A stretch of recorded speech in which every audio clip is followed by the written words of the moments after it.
Hello, comment allez-vous? Je vous accueille sur cette nouvelle vidéo qui va être un gros bilan. Vous savez, mes 3 préférés, je ne l'ai pas fait en juillet, donc on va faire un petit bilan de ces mois de juillet et d'août avec toujours des petits chiffres pour vous dire à peu près le nombre de livres que j'ai lus, voilà, juste pour comparer, pour voir un petit peu, voilà, comment ont été mes mois de lecture, comment ça s'est passé, tout simplement, et où j'en suis de mes challenges annuels et saisonniers et mensuels s'il y en a. Et puis on terminera avec mes chouchous. Et tout à la fin, je vous dirai s'il y a des livres qui vont rejoindre mon Vinted, parce que il y a des livres qui vont rejoindre mon Vinted très très prochainement. Du coup, si vous avez envie d'aller jeter un œil, c'est toujours en bas dans la barre d'infos, le lien vers mon Vinted. N'hésitez pas. C'est parti. Alors, on commence avec les petits chiffres. En juillet, j'ai lu 30 livres, ce qui représente 8608 pages. Parmi ceux-là, il y avait un livre audio et 17 graphiques, ce qui fait environ 12 romans, essais, poésie, etc. lus à côté. C'est à peu près une moyenne par rapport à mon début de l'année. Donc je pense que c'est le maximum que je puisse faire, et de toute façon l'idée c'est pas de faire le max, c'est d'y aller au plaisir, quoi. C'est vrai que je lis énormément, on me demande souvent comment je fais. Alors je pense que je vous referai une petite vidéo une semaine avec moi, mais une semaine normale, pas une semaine à 1000 ou pas un 7 jours 7 livres, une semaine normale de lecture, pour que vous voyez un petit peu les moments où je lis et que vous compreniez que c'est pas, je ne lis pas vite, je lis pas en diagonale, je déteste ça. Ça m'arrive parfois, mais généralement quand je le fais, je reprends en haut de la page. Bref, donc je vous ferai ça parce que je sais que ça vous plaît bien, donc on fera ça à un moment. Et en août, j'ai lu 35 livres, ce qui fait plus, mais vous allez voir que j'ai lu quasiment le même nombre de pages, puisque j'ai lu 8845 pages. Donc c'est pas le nombre de livres qui compte, c'est la preuve. Alors, parmi ceux-là, il n'y avait pas le livre audio. Pourquoi? Parce que j'ai une bricasse qui est en cours de lecture en livre audio. J'arrive au bout. Et du coup, en plus, j'ai eu 3 semaines de vacances. Donc pendant ces moments-là, je n'ai pas lu, parce que déjà dans la voiture, je ne suis pas toute seule. Je n'ai pas écouté de livre audio. Mais voilà, là, je reprends et je compte bien en lire d'autres par la suite. Et parmi ces 35 livres, il y avait 22 graphiques, d'où le nombre de livres lus. Et donc ce qui fait à peu près 13 romans, essais, poésie, etc. à côté. On est à peu près dans les mêmes chiffres, vous voyez. Alors, en juillet avait lieu la dernière escale du Tour du Monde qui nous a amenés en Amérique centrale. Pour cela, j'ai lu des livres qui venaient de Jamaïque, de République dominicaine et d'Haïti. C'était une très belle escale et je vais vous préparer, parce que je n'ai pas commencé, un petit récap de ce Tour du Monde qui nous a pris 1 an et demi pour vous dire... Alors, je ne vais pas reprendre tous les bouquins. L'idée, c'est de vous réexpliquer un petit peu comment j'ai fait ça. Je me dis que peut-être vous aurez envie de le faire vous-même. Je trouve ça très sympa. Il n'est pas impossible que je refasse ce challenge, mais pas tout de suite. Que je le reprenne en fait depuis le début, mais dans quelques années, parce que je trouve que c'est toujours sympa. Moi, j'ai pas retrouvé ma carte, mais je pense que j'ai dû la partager au début de la présentation du challenge.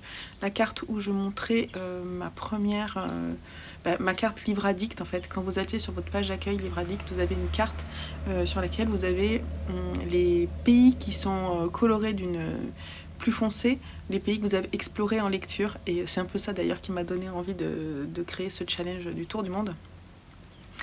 Et donc j'aimerais bien reprendre cette carte et vous faire une capture de celle d'aujourd'hui pour voir un petit peu si ça s'est rempli. Je pense que oui. Du coup, ça serait marrant. Et puis vous dire quelles ont été surtout mes lectures préférées. Si peut-être j'ai lu d'autres choses de ces auteurs que j'ai pu découvrir. Et voilà, tout simplement. Côté challenge annuel. Alors, j'ai un challenge. Je vous mets peut-être ici... Putain, je vais peut-être décaler. Ici, je vous mets le lien vers ma vidéo initiale qui présentait les 24 livres pour 2024. Alors, j'en suis à 13 livres lus sur 24. C'est difficile pour moi d'accélérer. Sur cette fin d'année. Bon, en même temps, c'est pas forcément grave si je réussis pas tout. Je me souviens que l'année dernière, j'avais fait 23 livres pour 2023 et il y en a quelques-uns que j'avais pas lus. Est-ce que c'est grave ? Non, bien sûr, rien n'est grave, ce sont des objectifs, mais je vais essayer quand même d'en lire quelques-uns parce que bien entendu dans cette sélection ils me font toujours tous envie. Et puis bah du coup on fera un petit point quand ça avance quoi. Et puis j'ai mon objectif de pile à lire à moitié. L'idée étant au départ j'avais 381 livres je crois dans ma pile à lire quand je prenais autant, j'avais 271 romans, 43 BD, 10 comics et 57 mangas. Et mon objectif à la fin de l'année, c'est d'avoir 191 à la place de 381. Et j'aimerais qu'il y ait 100. En fait, au départ, j'avais calculé tout divisé par 2. Donc si je fais 271 divisé par 2, ça fait à peu près 135 romans. Alors, au 1er septembre, j'en suis à 255 livres dans ma pile à lire. Et mon objectif, c'était fin août d'avoir 240 livres. Vous voyez, donc ça va pas trop. Hein, je suis pas dans les clous. Mais bon, c'est pas très très grave. L'idée, c'est un objectif. Donc on tend vers l'objectif. Si on n'y arrive pas, c'est pas grave. Parmi ces 255 livres, j'ai 202 romans. Donc mon objectif de 135 romans à la fin de l'année, je pense que ça va être difficilement réalisable, il faut être honnête. Mais c'est pas grave, on va s'approcher. J'ai 25... Après, côté graphique, ça descend pas mal, puisque j'ai plus que 25 BD, 6 comics et 22 mangas, donc à la place de 57. Donc ça descend quand même, hein, forcément. Allez, on passe au challenge saisonnier. Alors, il y a 2 challenges saisonniers qui ont pris fin le 31 août. Il y a mon feuilleton de l'été que j'ai organisé. Alors, j'ai tout validé. Alors, peut-être pas forcément avec ce que j'avais prévu initialement. Et en fait, j'ai une lecture qui est encore en cours, qui est ce fameux livre audio, qui est Abyss de Frank Schätzing. Mais bon, comme il est en cours et qu'il est bien avancé, pour moi, ça valide la catégorie. C'est pas grave. Ce récap du feuilleton de l'été, je vous le ferai dans une vidéo qui va sortir prochainement, dès que j'ai fini de lire Abyss. et du coup, vous verrez un petit peu quel livre j'ai mis dans quelle catégorie. Je vous ferai le petit récap à la fin. Voilà. Et puis, il y avait le challenge de... il est bien ce livre, donc qui est le challenge Paye ton slip. Donc, on choisit sa taille de slip et ça correspond à un nombre de livres lus. Et moi, j'avais choisi l'objectif XL, qui était de lire 35 romans et autres. Moi, j'ai pas mis les graphiques là-dedans, mais j'en ai lu 45. Donc, c'est largement réussi de mon côté. Mais je sais que les autres, ça fait déjà plusieurs années que j'y participe et à chaque fois, j'y arrive sans me soucier, en fait, du nombre. Donc, voilà. Je suis une grande lectrice. Et puis après, il y a les challenges bingo que je fais. Donc, je pioche en début de mois 2 petits papiers que j'ai mis dans une petite armoire. J'ai mis des petits papiers, je pioche un de chaque, un plus ou moins difficile, un assez difficile. Et donc, j'ai réussi tous mes bingos puisque j'ai lu 3 livres récents de ma pile à lire, un graphique adapté d'un roman, le roman le plus long, qu'on va retrouver plus tard, et 2 romans jeunesse. Donc ça, c'est plutôt cool. Non, mais ça, je suis plutôt contente de mes mois de lecture. Maintenant, on va passer aux 3 préférés. Alors, mes 3 préférés de juillet. Alors, on va commencer par les graphiques. Déjà, j'ai mis... Alors, il n'y a pas d'ordre de préférence. J'ai mis cette intégrale d'Héraclès d'Édouard Court, qui est une très très belle BD, qui est éditée chez Achilleos. J'avais déjà lu... en fait, comme c'est une intégrale, j'avais déjà lu le premier volume, et là j'ai pu le reprendre du coup et continuer, et c'était vraiment super chouette. Alcide, fils de Zeus, roi des dieux de l'Olympe, tous devront désormais te nommer Héraclès, car tu seras la gloire d'Héra, épouse de Zeus. En son nom tu vivras et prouveras la valeur d'un dieu, tu surmonteras les épreuves d'Eurysthée, roi de Mycène, alors immortel tu seras, et l'Olympe deviendra ton foyer. Et donc c'est l'histoire d'Héraclès, avec les 12 travaux, etc. C'est une BD qui est assez sombre, avec un dessin vraiment particulier. Et j'ai trouvé que ce traitement graphique de cette figure mythologique était très intense. Et j'avais beaucoup aimé le premier volume, j'ai pas du tout été déçue par la fin. Au contraire, ça ne va que crescendo.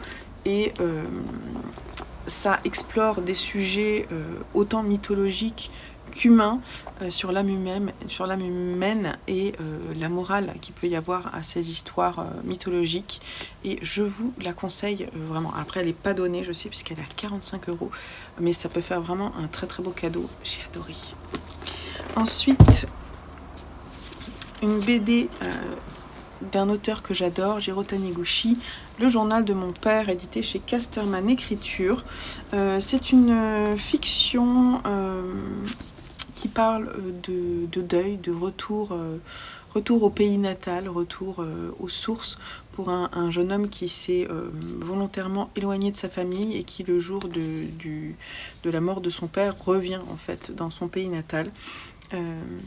Et j'ai beaucoup aimé l'ambiance très douce, autant douceur. On parle de sujets pas forcément évidents à traiter. Et là, c'est vraiment le deuil et la reconstruction. Une petite pépite de Jiro Taniguchi, un de mes préférés. Et le troisième graphique, je ne l'ai pas avec moi, c'est le premier volume de Culotté de Pénélope Bagieux, qui, au travers de portraits de femmes, vraiment, alors de façon chronologique, mais pas que chronologique, c'est-à-dire qu'elle va explorer en fait toutes les différentes périodes de l'histoire pour nous prendre des figures de femmes hors du commun qui ont participé à redorer le blason de la femme qui aujourd'hui encore dans la société a un statut qui n'est pas privilégié. Et voilà, donc c'est vraiment des portraits de femmes intelligents. Donc on va avoir des grandes scientifiques, on va avoir des grandes aventurières, des stars du showbiz, etc. Donc c'était vraiment passionnant, j'ai très envie de lire la suite. Je pense qu'ils l'ont peut-être à ma bibliothèque, donc je risque de l'emprunter. Après, j'ai beaucoup aimé, mais est-ce que c'est une BD que je garderai dans ma bibliothèque personnelle? Je suis pas certaine. Voilà, donc, mais je vous la conseille quand même parce que c'est vraiment très très chouette. Et côté roman en juillet, alors pour les deux premiers ça a été simple de choisir puisque vraiment ce sont deux énormes coups de cœur. Alors il y a Six of Crows de Laïs Bardugo, édité ici dans une intégrale. Je pense que c'est édité chez France Loisirs. Vous savez, ces intégrales à 10 € là. Et donc on est dans l'univers des Grisha et dans un récit qui est plus adulte que celui de Grisha, et j'ai beaucoup aimé. J'ai eu quelques difficultés à rentrer dedans, mais c'est un récit de fantaisie qui va parler de personnages qui ne sont pas tout blancs dans un univers qui est assez sombre. C'est de la dark fantasy, mais qui va parler quand même d'amitié, de coopération entre des personnages au destin un petit peu sombre au départ. Et c'était vraiment très très chouette, donc je vous le conseille. C'est une belle bricasse, il fait 1000 pages, mais c'était vraiment très bien. Une autre bricasse Ken Follett avec Un monde sans fin. Donc c'est le second volume après Les piliers de la terre dans la saga Kingsbridge. C'est édité chez Robert Laffont. Pépite. Alors je ne vais pas non plus vous reparler de long en large de ce roman. C'est un roman historique extrêmement bien fourni. Toujours, on est toujours dans l'univers de Kingsbridge en Angleterre. Et là, ça commence en 1327. Et on va suivre à nouveau des personnages sur toute leur vie. Des personnages qui font de Kingsbridge ce qu'il en est, mais qui apportent leur pierre à l'édifice, entre guillemets. Qu'on soit côté religieux, côté commerçant, marchand, construction, constructeur, etc. On explore différents métiers et différentes personnalités, et c'est extrêmement bien fait. Ce Ken Follett a une plume incroyable, donc j'ai très très hâte de lire le troisième volume qui est Une colonne de feu, si je dis pas de bêtises, que je pense lire en fin d'année, voire début d'année prochaine. Et je vous proposerai également en LC pour les personnes qui ont commencé à lire la saga avec moi sur le Discord. Donc on se tient au courant, c'est pas fini et c'est trop bien. Et alors pour le troisième livre, c'était un peu plus difficile de choisir, mais finalement j'ai décidé de mettre Sur le vif de Elisabeth Acevedo, qui est un roman qui est traduit par Clémentine Beauvais et qui est traduit... alors elle est de Jamaïque, si je dis pas de bêtises. Hein. Non, de République Dominicaine. C'est ça. Et donc c'était dans le cadre du Tour du Monde. Et en fait, je l'ai beaucoup aimé parce que je trouvais que c'était un roman qui était assez léger.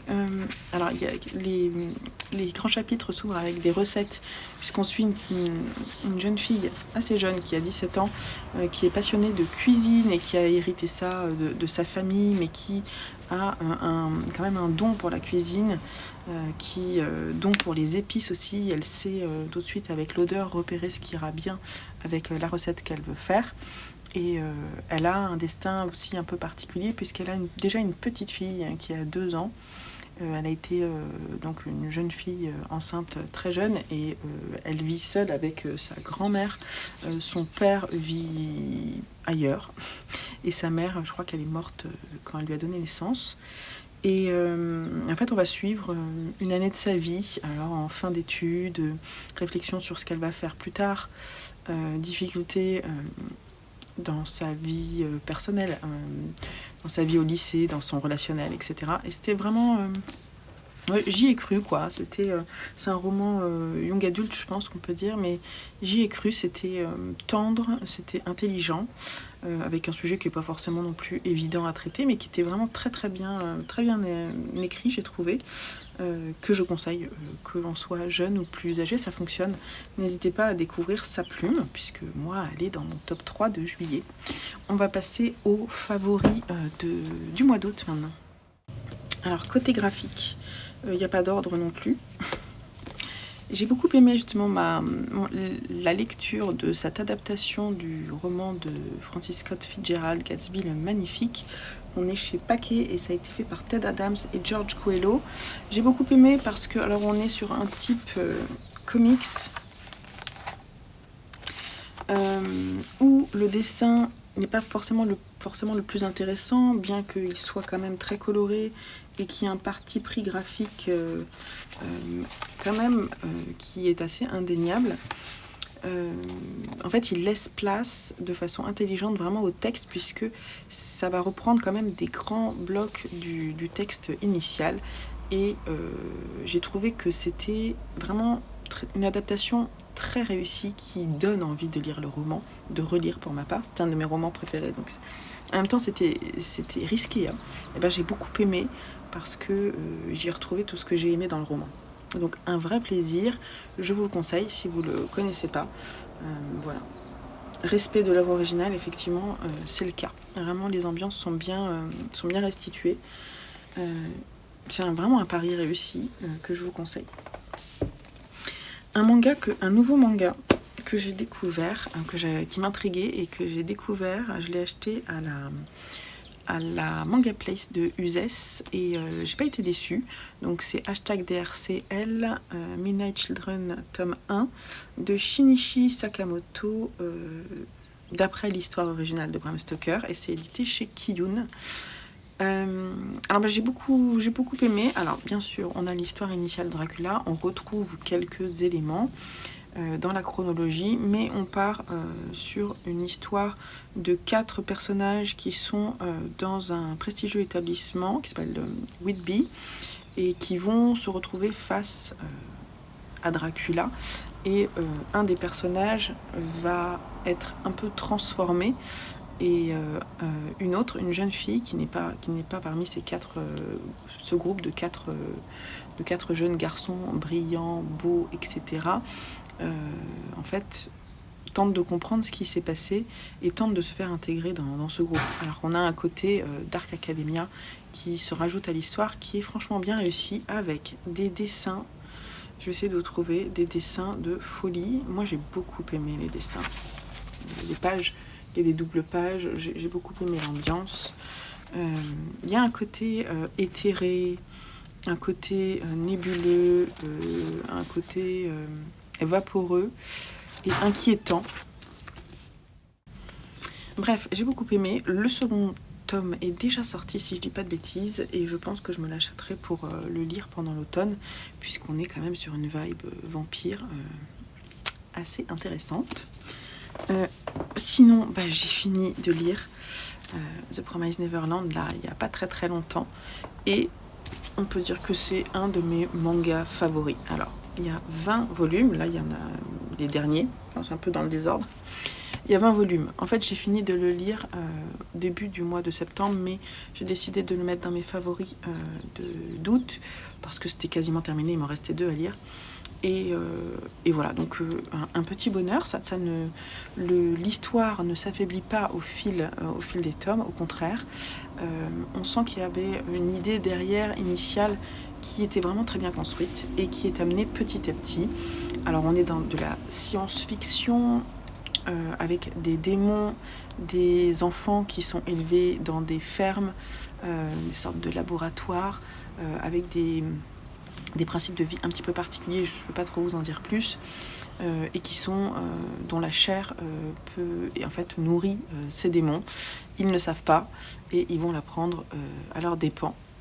Et puis en fait ils vont essayer de fuir et puis de sauver leur vie au départ, puis ensuite d'aller un peu plus loin dans leur quête pour s'en sortir. Et c'était vraiment trop bien. Il y a des personnages très attachants, beaucoup de personnages sont amenés dans des rencontres et un univers vraiment à part, autant dans l'histoire que dans le graphique. J'aime beaucoup. En même temps, il y a des petites touches d'humour aussi. Le mangaka je ne vous ai pas dit qui c'était. Donc c'est un scénario de Keiyu Shirai et un dessin de Pozuka Demitsu, et on est chez Kaze Seinen. Il nous laisse des petits indices, des petites choses au fil des textes, et il nous invite à aller chercher dans les mangas. Ça c'est très sympa aussi. Voilà, c'est un moyen de fidéliser son lectorat que je trouve assez intelligent. C'est un manga que je conseille à partir de 12-13 ans. Parce qu'il y a quand même des démons et des scènes un peu difficiles d'enfants qui sont torturés, quoi. Donc faut que vos enfants ils soient capables de le lire. Voilà. Mais moi mes enfants les ont tous lus, donc même mon plus petit qui va bientôt avoir 10 ans les a lus. Après ça dépend de comment sont vos enfants, s'ils sont plus ou moins sensibles. Et côté roman, alors j'ai 3 romans préférés. Le premier, je ne l'ai pas avec moi puisque ça a été un prêt. C'est Les enfants sont rois de Delphine de Vigan, dont je vous ai parlé dans ma vidéo qui est sortie très dernièrement là, sur les livres préférés de mes proches. Pépite de roman qui est sous forme de policier, va raconter l'histoire d'une jeune femme qui fantasme sur la télé-réalité, souhaiterait en faire son métier et qui n'y arrive pas, et qui au moment de se marier et qui au moment où elle a des enfants décide de vivre ses envies de notoriété par le biais de ses enfants et d'une chaîne YouTube et d'autres moyens de communication. Et en fait un jour sa petite fille disparaît. Et c'est le point de début de cette histoire, avec l'enquête policière, donc des dépositions, et en même temps, on revoit un petit peu les différents extraits de ces vidéos avec ses enfants. C'était vraiment très intéressant. J'aime de plus en plus la plume de Delphine de Vigan. Je trouve qu'elle a une façon de tracer un portrait de notre société actuelle qui est intelligente, sans être dénonciatrice. Elle formalise des problèmes de société actuelle de façon touchante et voilà, extrêmement sensible à tous ces sujets-là. Et j'aime beaucoup la façon dont elle fait ça, dont elle construit ses récits autour de personnages attachants et en même temps qui sont jamais tout à fait blancs ou noirs. Donc ça me plaît bien. Donc je vous le conseille vraiment beaucoup, et c'est pas terminé pour moi avec Delphine de Vigan puisque je viens d'en terminer un autre d'elle et j'en ai d'autres dans ma pile à lire. Ensuite, j'ai mis 11% de Ma Reine Utog, édité chez Gallmeister, qui est un service presse que j'ai reçu gratuitement. Donc je remercie les éditions Gallmeister de me l'avoir envoyé. Pour moi, c'est une découverte de plume avec un récit dystopique qui parle d'une société fictive où le matriarcat serait en fait le mode de société de vie, et non plus le patriarcat que l'on connaît aujourd'hui, mais alors avec une énorme... En fait, il aurait été éradiqué au profit d'un matriarcat qui n'est pas forcément non plus tout à fait pertinent, puisqu'il a lui-même ses failles. On va suivre 4 personnages féminins, une prêtresse, une pseudo-sorcière, entre guillemets, alchimiste, préparatrice de potions, qui élèvent des serpents. Ces serpents, ensuite, avec leur venin, permettent aux prêtresses de rentrer en transe. On est dans un monde où le matriarcat est tellement puissant qu'il est un peu comme une religion. Et en fait, par le biais du portrait de ces femmes qui se croisent, on va avoir une critique de ces dérives de société qui sont menées par un genre plutôt qu'un autre. C'est une critique de la société qu'elle a créée, mais également indirectement de la société actuelle. Et c'était parfois très marrant parce qu'elle a beaucoup d'imagination et elle a imaginé des façons dont les femmes se font plaisir, par exemple sexuellement, qui sont quand même assez rigolotes, qui m'ont vraiment fait sourire. Voilà, donc j'ai trouvé que c'était vraiment chouette. C'est un roman que j'ai lu en une semaine, en août, avec nos amis.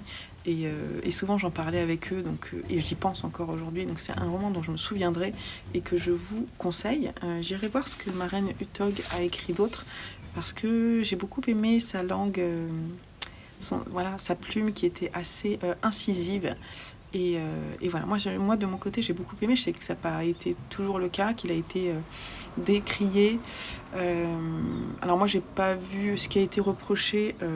C'est peut-être qu'il y ait une partie transphobe. Moi je ne l'ai pas ressenti, puisque c'est quelque chose de totalement fictionnel, et qui va justement très loin dans les dérives d'une société qui n'existe pas. Du coup, c'était assez ridicule ces passages-là. Et donc, du coup, ça m'a pas... j'y ai pas vu quelque chose de transphobe. Mais bon, chacun son point de vue. Et voilà, moi, je vous le conseille. Mais par contre, c'est une plume assez originale. Donc, il faut s'accrocher un petit peu au début pour rentrer dans la façon d'écrire de Maren Uthaug. Mais après, quand on est dedans, ça se lit vraiment très bien. Et puis, énorme coup de cœur. Et en même temps, un peu de tristesse à devoir dire que c'est terminé, Les Aventuriers de la Mer et moi. Alors, c'est terminé, non, parce que je le relirai certainement à un moment. Mais en tout cas, je viens de terminer la saga, la deuxième partie de saga de Robin Hobb, qui fait suite à l'Assassin Royal. C'était vraiment... c'était trop bien. C'était trop bien. Donc on est dans de la fantasy, on est dans un monde où on a des familles de commerçants, de marchands qui naviguent sur ce qu'on appelle des vives-nefs, donc qui sont des navires qui sont animés, leurs figures de proue sont animées et elles sont en osmose avec la famille de marchands qui la possède. Et on va suivre une famille en particulier, la famille Vestrit, avec différents personnages qui vont succéder au père qui vient de décéder en fait et qui doit léguer sa vive nef. Et il y a des difficultés. En parallèle de ça, on a un pirate qui a pour but, obsession, de devenir roi des pirates. C'est un personnage haut en couleur que j'ai beaucoup apprécié aussi. On a aussi en parallèle, au départ, je ne veux pas trop en dire parce que j'ai envie que vous découvriez, mais on a aussi des serpents de mer qu'on voit, ça commence d'ailleurs, c'est le premier chapitre de la première intégrale, qu'on va suivre petit à petit et qu'on va suivre de plus en plus au fil des volumes et qui vont prendre leur importance petit à petit. Et c'est très chouette de voir ça parce que je pense qu'il y a un lien avec les histoires qui vont suivre. En tout cas, moi, c'est ce que j'ai ressenti. Alors, les thèmes, c'est l'aventure, c'est pas mal de politique commerciale. Il y a aussi une dénonciation de l'esclavage, il y a de l'amitié, il y a de l'amour, il y a le côté initiatique de plusieurs personnages qu'on accompagne pendant de nombreuses années et qu'on va voir évoluer. Il y a un côté féministe aussi, avec des personnages féminins très forts. Donc voilà, j'ai beaucoup aimé, on pourra en parler longtemps, mais je vous en parle dans une autre vidéo un peu plus longuement. Mais en tout cas, lisez Les Aventuriers de la Mer, c'est tellement bien. Puis Robin Hobb, elle est trop forte. Donc je vais continuer avec la seconde époque de l'Assassin Royal dès l'année prochaine, je pense. Mais voilà, je suis trop contente. J'ai adoré. Voilà pour les préférés. Maintenant, je vais faire le tri dans mes bouquins et je vais vous dire ce dont je me sépare. Voilà, donc je reviens. Voilà, alors je vous les montre et puis ensuite je vous dis si je les mets sur Vinted ou non. Alors celui-là je vais le mettre sur Vinted avec toutes mes sympathies d'Olivia de Lamberterie au livre de poche. J'ai bien aimé, mais je ne vais pas le garder dans ma bibliothèque. J'en parle à un autre moment, donc je ne vais pas plus en détail. Celui-là je vais le mettre dans une boîte à livres parce que c'est un service presse et que je ne revends pas les services presse. Le démon de Maître Prosper de KJ Parker chez La Talente. Ça, je vais le vendre, je pense, sur Vinted. Je ne l'ai pas fini, je l'ai abandonné. Donc c'est Avant la forêt de Julia Collin aux forges de Vulcain, qui est un roman dystopique, voilà, qui ne me convient pas moi, mais qui plaira certainement. Zizi Cabane de Bérangère Cournu au tripode, c'était sympa, mais il m'a manqué quelque chose pour que j'apprécie vraiment énormément. Mais je sais qu'il a été beaucoup apprécié, donc ça plaira aussi, donc il va aller sur Vinted. Ça, je vais le mettre dans une boîte à livres parce que je l'ai acheté sur Mamox, pensant que c'était une belle édition parce que j'aimais bien la couverture, une histoire extraordinaire d'Edgar Allan Poe. Mais en fait, c'est une édition Amazon. Faites attention quand vous achetez sur Amazon. Donc c'est voilà, c'est très moche. Il y a des erreurs. Bon, alors après, peut-être qu'il y en a qui arriveront à faire fi des problèmes d'impression. Mais moi, il y a des choses que j'ai pas aimées. Bon, il y a des fois, vous voyez, il y a des phrases qui sont distendues dans la police de caractère et j'aime pas. Je trouve qu'il n'y a pas de respiration, c'est pas écrit correctement, on sait pas trop. Vous voyez, par exemple, là, on a une interligne qui est simple et quand on a des dialogues, il y a une interligne qui est plus grande. Voilà, donc ça va être dans une boîte à livres. Je me sépare du Bruit des vagues de Flore Perrault qui a été chez Hors des lignes, qui est un cadeau de mon amie Sylvette, mais je peux pas tout garder. Et voilà, donc ça je vais le mettre sur Vinted, c'est de la poésie contemporaine. Moi ça m'a pas plus touché que ça, mais je pense que ça pourra plaire. Par exemple si vous aimez Rupicor, ça pourra vous plaire, donc je le mets sur mon Vinted. Ça, je vais le mettre en boîte à livres parce que l'état est vraiment mauvais. Donc, c'est Ekibukuro Westgate Park de Hira Ishida, édité chez Piquier Poche. C'est un policier que j'ai commencé, qui est sous forme de nouvelles. Donc, les feuilles s'en vont. Mais bon, qui m'a pas plus intéressé que ça. Donc, après avoir fini la première nouvelle, j'ai pas eu forcément envie de poursuivre. Donc, boîte à livres. Et le dernier, c'est une BD que je vais mettre sur Vinted qui s'appelle Le Dernier Brame de Servet chez Air Libre. Des très beaux dessins. C'était pas mal, mais j'ai pas tout apprécié. J'ai pas trop compris en fait le rapport entre Le Dernier Brame et cette histoire générationnelle. Mais bon, c'était une bonne lecture, mais pas exceptionnelle. Je vais pas la garder dans ma bibliothèque. Voilà. Et bien cette vidéo se termine ainsi. J'espère que ça vous aura donné des envies, des idées. Dites-moi ce que vous êtes en train de lire en ce moment pour me laisser un petit commentaire.